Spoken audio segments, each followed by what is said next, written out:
You've heard of Patagonia, but not like this. What if I told you there are places so wild, so remote, they don't even appear on the maps tourists follow?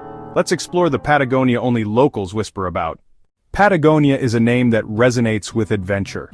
It is a vast territory draped across the southern tip of South America, shared by both Argentina and Chile. This is a land of dramatic contrasts. To the west, the Andes Mountains plunge into the Pacific Ocean, creating a labyrinth of fjords, islands, and dense temperate rainforests. To the east, the mountains give way to the vast, windswept plains of the steppe, a seemingly endless expanse of arid land that stretches towards the Atlantic. This sheer scale is humbling. It is a place where you can travel for days and feel as though you are the first human to ever witness the landscape before you. The weather here is a powerful, ever-present force. One can experience all 4 seasons in a single day. Sun can give way to sudden, furious snowstorms, and the infamous Patagonian wind can howl with enough force to lean against. For centuries, this land has called to the hearts of explorers, scientists, and dreamers. Today, that spirit of adventure lives on. The solitude found here is a rare gift. It allows for introspection, for a quiet contemplation that is impossible to find in a crowded world. The atmosphere is one of timelessness. Standing on a Patagonian peak looking out over a sea of mountains and glaciers that have remained unchanged for millennia, one feels a sense of perspective. It is a land shaped by ice and wind where the geology of our planet is laid bare. The most famous trails in Patagonia, like the W Trek in Torres del Paine or the paths around El Chalten, are magnificent. But they are only the introduction to a much larger story. The real soul of Patagonia reveals itself on the trails that do not appear on standard maps. These are the paths less traveled, often faint tracks used by wildlife or the local gauchos. They demand more from the hiker, more awareness, more resilience, and more respect. They wind through landscapes that feel utterly untouched, where the only sounds are the rustle of leaves in the wind, the call of a distant bird, and the rhythm of your own breathing. These trails are not for the casual tourist. They are for the dedicated explorer. Following such a path is an exercise in mindfulness. One must pay constant attention to the terrain, which can change in an instant. A gentle forest floor can give way to a steep, rocky scramble up a mountain pass. A narrow ridge might offer breathtaking, vertiginous views into deep valleys on either side, requiring a steady nerve and a sure foot. There are no handrails here, no perfectly manicured steps. The reward for this effort is an unparalleled sense of accomplishment and a connection to the environment that is both profound and personal. The beauty of these hidden trails lies in their solitude. You can walk for an entire day, or even several days, without encountering another soul. This isolation allows for a deeper immersion in the natural world. You begin to notice the small details, the texture of moss on a rock, the intricate patterns of ice on a frozen puddle, the way the light filters through the canopy of a lenga forest. The absence of human noise sharpens the senses. You become attuned to the subtle symphony of the wild, a composition of wind, water, and wildlife that is both calming and exhilarating. Venturing onto these trails requires preparation and, ideally, the knowledge of a local guide. They know the secrets of the land, the safest places to cross a river, the signs of changing weather, the hidden springs where one can find fresh water. They share stories of the land, of the plants and animals, and of the people who have lived here for generations. With their help, the unmarked path becomes a gateway to a hidden world, a world of stunning vistas, profound silence, and a beauty so pure it can move you to tears. Deep within the folds of the Patagonian Andes lie the region's most precious treasures, the hidden glacial lakes. These are not the large, well-known lakes accessible by road or popular ferry. They are smaller, more intimate bodies of water, nestled in high-altitude cirques, often at the foot of a retreating glacier. To reach them is to complete a pilgrimage. After hours of strenuous hiking, you emerge from a forest or crest a ridge, and there it is. The sight is so stunning it forces you to stop, to catch your breath. A pool of water so intensely turquoise or emerald that it seems to be lit from within. Its surface is smooth and reflective as a flawless mirror. The colors are almost unbelievable. This vivid hue comes from glacial flour, fine particles of rock ground up by the immense weight and movement of the glaciers above. These suspended particles reflect and scatter sunlight, creating the brilliant blue and green tones that make these lakes so magical. Each lake has its own unique character. Some are framed by sheer granite cliffs that soar thousands of feet into the sky. Others are bordered by ancient forests of gnarled, resilient trees. Often, small icebergs, calved from the nearby glacier, float serenely across the water, their crystalline forms glowing in the sun. The air here is cold and pure, carrying the scent of ice and wet stone. These lakes are oases of life in a harsh environment. While the high altitudes and cold temperatures limit the diversity of wildlife, the patient observer will be rewarded. A majestic Andean condor might glide silently overhead, its enormous wingspan casting a shadow on the water below. You might spot a huimul, the endangered South Andean deer, cautiously emerging from the forest to drink from the lake's edge. In the skies, you may see the flash of a Magellanic woodpecker or hear the chattering call of an austral parakeet. These encounters are rare and precious, a reminder that we are visitors in a fragile ecosystem that deserves our utmost protection. The appeal of these hidden lakes is their profound tranquility.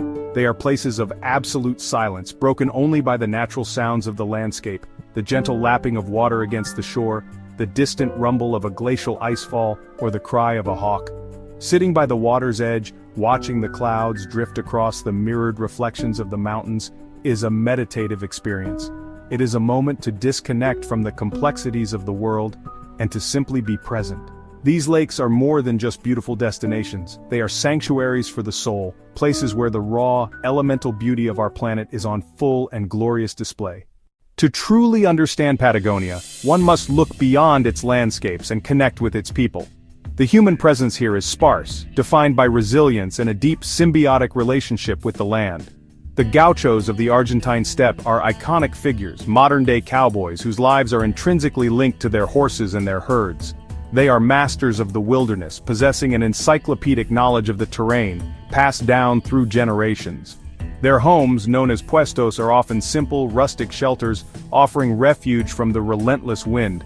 Spending time with them, sharing mate, a traditional herbal tea, is to be welcomed into a world of quiet dignity and profound self-sufficiency. A gaucho once told me, while looking out over the vast plains, "The land does not belong to us, we belong to the land. The wind and the mountains are our teachers." This simple statement captures the essence of their philosophy. Their lives are governed by the seasons and the needs of their animals, not by the clock. They can read the sky to predict the weather and navigate vast, featureless landscapes with an instinct that seems almost supernatural. On the Chilean side, particularly in the forested lake districts, the Mapuche people maintain their ancient cultural heritage. Their connection to the earth, Nuk Mapu, Mother Earth, is the cornerstone of their worldview. For the Mapuche, every mountain, river, and forest is sacred, inhabited by spirits that must be respected.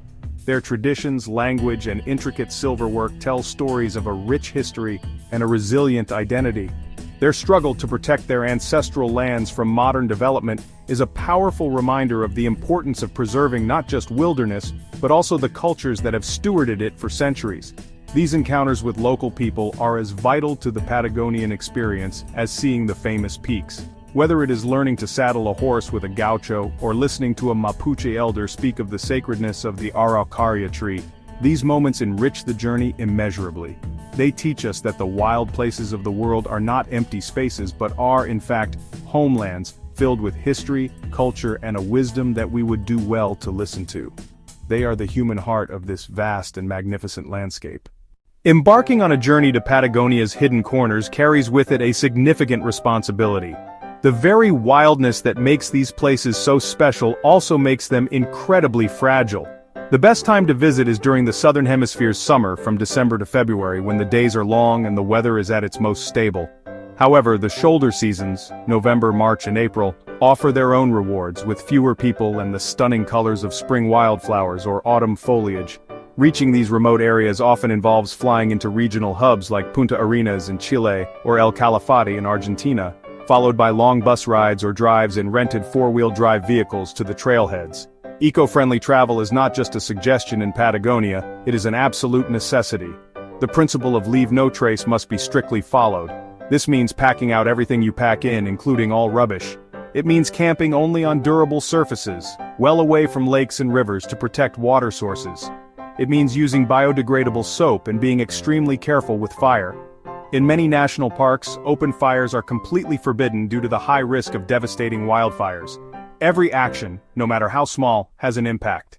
Choosing to travel with a light footprint ensures that the pristine beauty of these areas can be preserved for generations to come. Hiring a local guide is perhaps the single most important step you can take. They are not just navigators. They are interpreters of the landscape and ambassadors for their culture. They ensure your safety on challenging terrain and enrich your experience with their deep knowledge of the local flora, fauna, and history. Furthermore, hiring local guides and staying in locally owned lodges or guest houses directly supports the regional economy.